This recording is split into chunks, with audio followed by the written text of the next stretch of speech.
प्रिय दोस्तों, साहेब बंदगी साहेब, आज रमैनी 42 अद्वैत मीमांसा के बारे में बात करेंगे। जब हम रहल रहल नहीं कोई, हमरे माही रहल सब कोई। कहो राम कौन तेरी सेवा, सो समुझाए कहो मोहि देवा। फुर फुर कहो मारू सब कोई, झूठे ही झूठा संगति हुई। आंगर कहे सबे हम देखा, तेह दिठियार बैठी मुख पेखा। यही विधि कहो मानु जो कोई, जस मुख तस जो हृदय होई।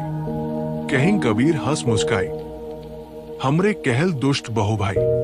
भावार्थ, अद्वैत ब्रह्मवादी कहते हैं, सृष्टि के प्रथम जब मैं शुद्ध रूप में स्थित था, तब अन्य जगत आदि कुछ भी नहीं था।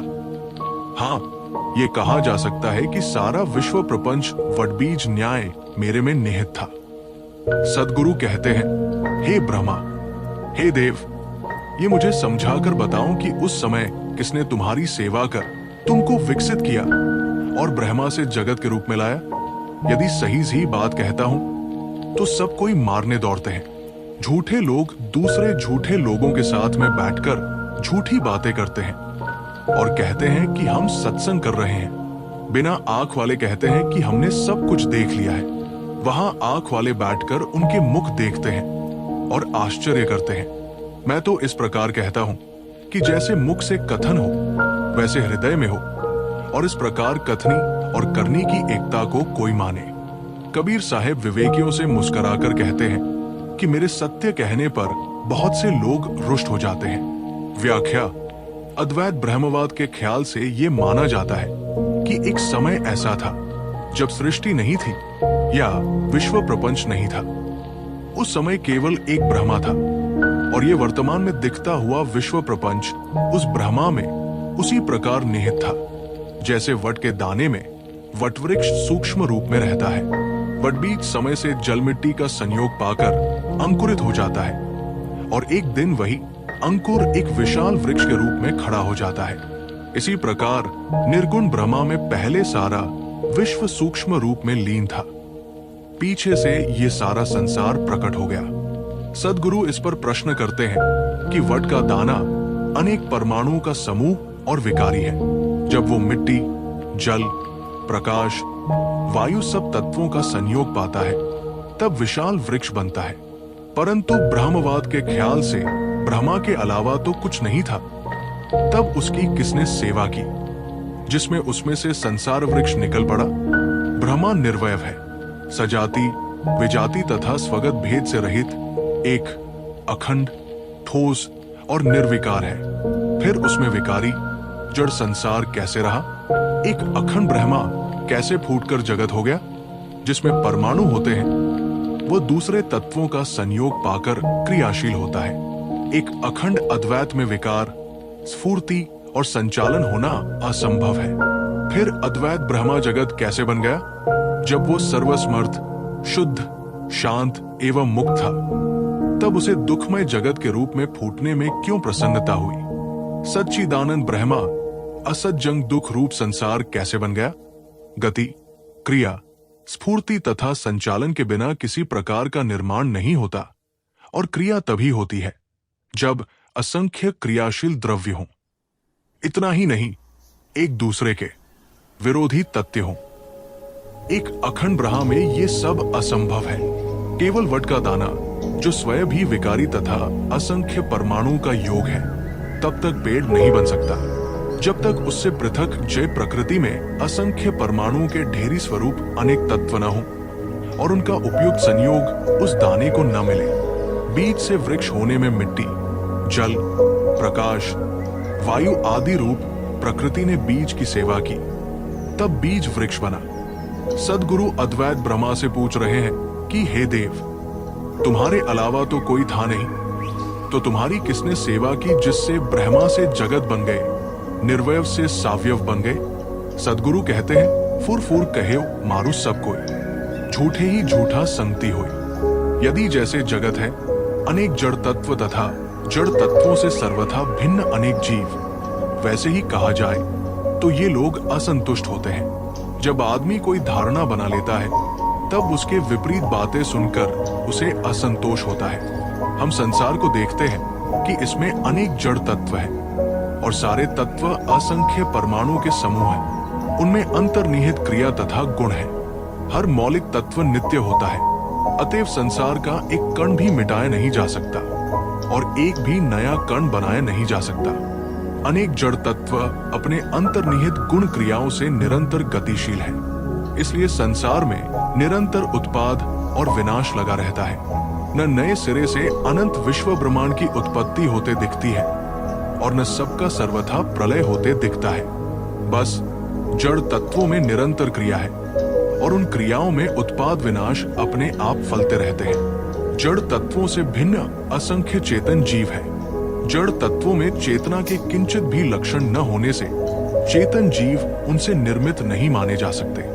अतएव चेतन जीव अपने मूल रूप में जड़ से सर्वथा भिन्न तथा अविनाशी है। जैसे जड़ तत्वों की न सर्वथा उत्पत्ति है न विनाश, वैसे जीवों की न उत्पत्ति है और न विनाश।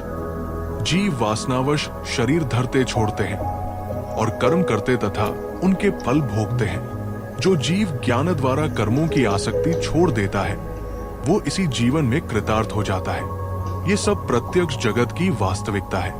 इस प्रकार मान लेने में क्या अड़चन है, परंतु लोग बैठकर आपस में झूठी बातें करते हैं और कहते हैं कि हम सत्संग कर रहे हैं।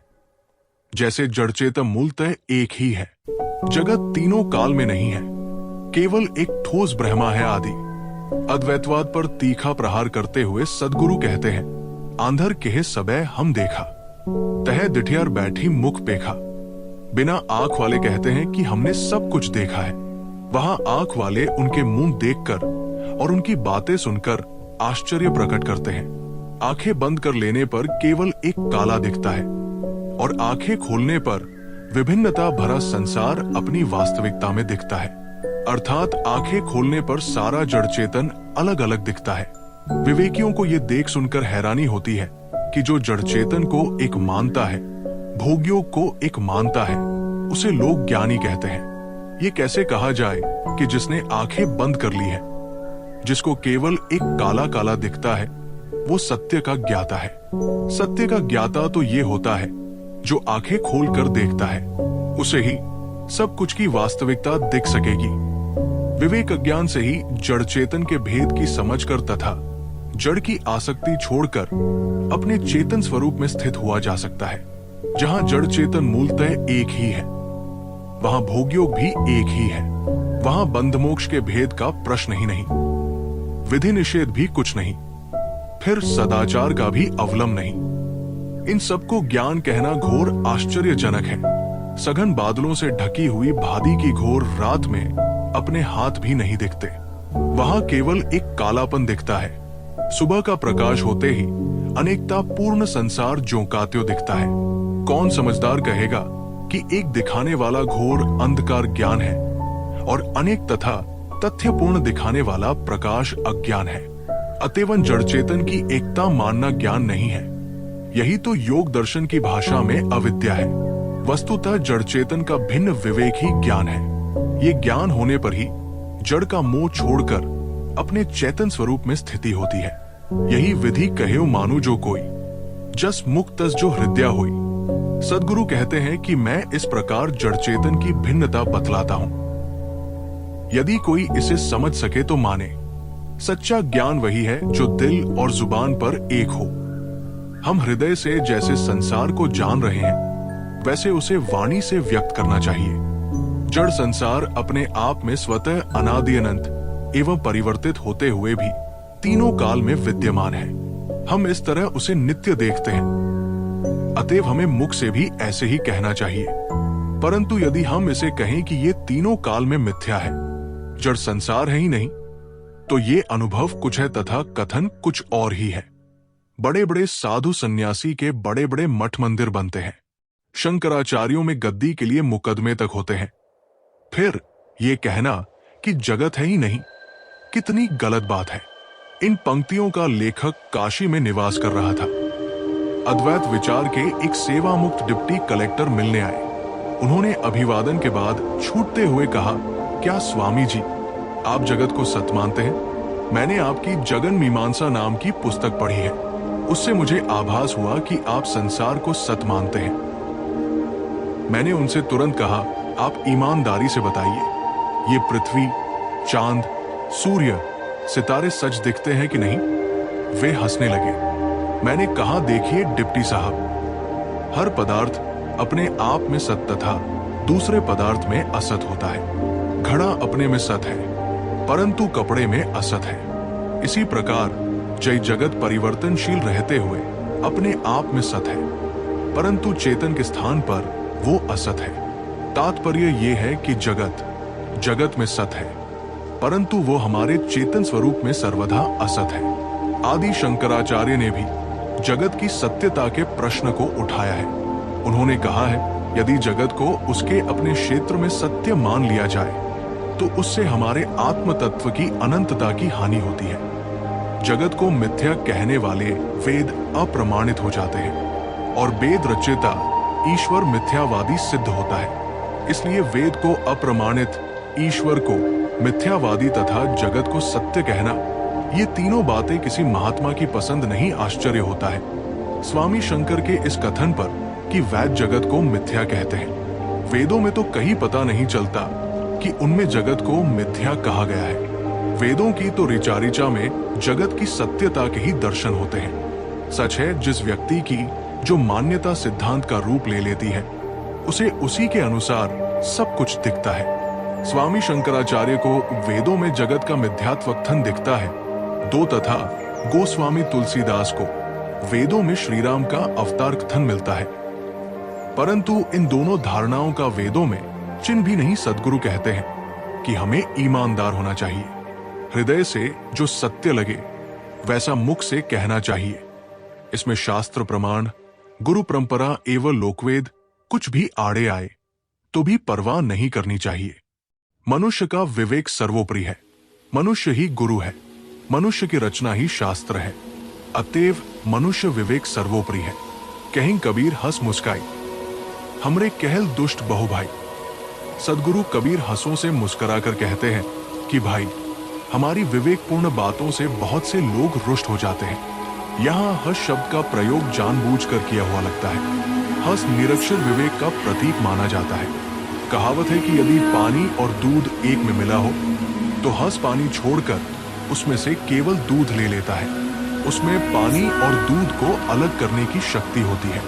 इसी प्रकार जो व्यक्ति विवेकशील होता है वो मिले हुए से लगते जड़ चेतन का विवेक कर उनमें से अपने चेतन स्वरूप को अपना समझकर उसकी स्थिति करता है और जड़ को छोड़ देता है। चावल कंकर, दुष्ट सज्जन, पाप पुण्य, विधि निषेध, कर्तव्य कर्तव्य, खाद्य खाद्य, बंध मोक्ष का विवेक कर जैसे विवेकवान चावल, सज्जन, पुण्य, विधि, कर्तव्य, खाद्य, मोक्ष लेकर दूसरों को छोड़ देता है, वैसे ही विवेकवान जड़ को छोड़कर अपने चेतन स्वरूप को अपना स्वत्व समझकर उसमें स्थित होता है। यही हंसत्व है। ऐसे हंसों विवेकियों की ओर देखकर सद्गुरु मुस्कुराकर कहते हैं कि भाई, विवेक की बातें सुनकर कोई रुष्ट होता है तो उसको खुश करने का क्या उपाय है? रुष्ट होना तो अपनी कमजोरी का प्रदर्शन है। युक्ति प्रमाण एवं विवेक से बात कट जाने पर रुष्ट होना अपने आग्रह को प्रकट करना है। हमरे कहल दुष्ट बहु भाई में दुष्ट का अर्थ रुष्ट है। हो सकता है मूल पाठ रुष्ट ही रहा हो, लिखते पढ़ते दुष्ट हो गया हो, किंतु अर्थ में कोई अंतर नहीं है। कहीं कहीं छपे बीजक में पाठ भेद है। हमरे कहल दुष्ट बहु भाई की जगह पर हमरे कहल छूटी हो भाई। इसका अर्थ होगा कि हे भाई, हमारे उपदेश को मानकर ही छूटोगे। छूटना दूसरे से होता है। एक ही तत्व में न बंधना होता है और न छूटना। छूटना तो जड़ बंधन से है और वो विवेक पथ पर चलकर ही संभव है। प्रश्न होता है कि क्या अद्वैत तथा जगत मिथ्यात्व ये दोनों सिद्धांत सर्वथा असत्य हैं? उत्तर है कि न सर्वथा सत्य है और न सर्वथा असत्य, किंतु सापेक्ष सत्य तथा सापेक्ष असत्य है। जड़ चेतन में विश्व एक ही परिनिष्ठित अखंड सत्ता नहीं है, किंतु जड़ अलग है और चेतन अलग है। जड़ में भी कई तत्व हैं और एक एक तत्व में असंख्य परमाणु है और चेतन भी असंख्य है। वस्तुतः साधक जब सारी वासनाओं एवं संकल्पों को छोड़कर समाधि में असंग हो जाता है, तब वो अकेला हो जाता है, जैसे कि उसकी वास्तविकता है। बस यही अद्वैत है। इसका ये अर्थ नहीं कि यदि मैंने सबको भुला दिया तो जगत ही मिट गया, बल्कि मैं अपने आप में अद्वैत हो गया। इसी प्रकार जगत के मिथ्यात्व को समझने का प्रयत्न करें। जैसा पहले भी कह आए हैं, जगत अपने क्षेत्र में नित्य एवं सत्य है, किंतु वो हमारे चेतन स्वरूप में सर्वथा असत्य है। जड़ में चेतन नहीं तथा चेतन में जड़ नहीं, दोनों अपने अपने स्वरूप में है। आत्म चेतन में जगत तीनों काल में असत्य है। बस इतना ही जगत मिथ्यात्व का अर्थ हो सकता है। गुरु की वाणी सुनने के लिए चैनल को जरूर सब्सक्राइब करें।